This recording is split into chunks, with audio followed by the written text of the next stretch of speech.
થઈ ગયા. હવે જે દ્રષ્ટિ, જે શ્રદ્ધા છે, શ્રદ્ધા તો નિર્વિકલ્પ પ્રતીતિ રૂપી છે. એમાં સવિકલ્પ ને નિર્વિકલ્પ એમાં કાંઈ નથી. એ તો પ્રતીતિ, જે જ્ઞાને જાણ્યો આત્મા એને પ્રતીતમાં લઈ લીધો કે જે જાણનારો તે જ હું છું. એમ જે જાણનારો તે હું છું એમ જાણ્યું જ્ઞાને.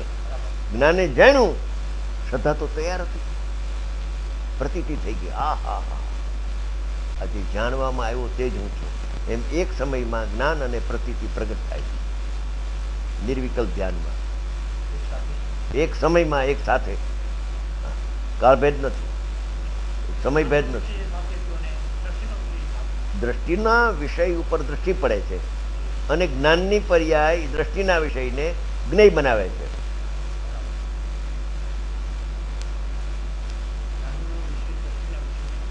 દ્રષ્ટિ છે એ દ્રષ્ટિના વિષયને પકડે છે અને એ સમયે જ્ઞાનની પર્યાય છે એ જ્ઞાયક તે હું છું એમ જાણી લઈએ છે. એ દ્રષ્ટિનો વિષય છે.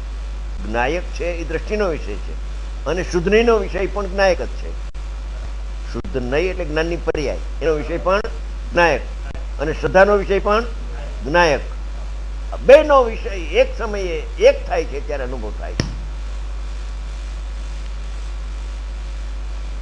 અક્રમે, અક્રમ એક સમયમાં, અક્રમે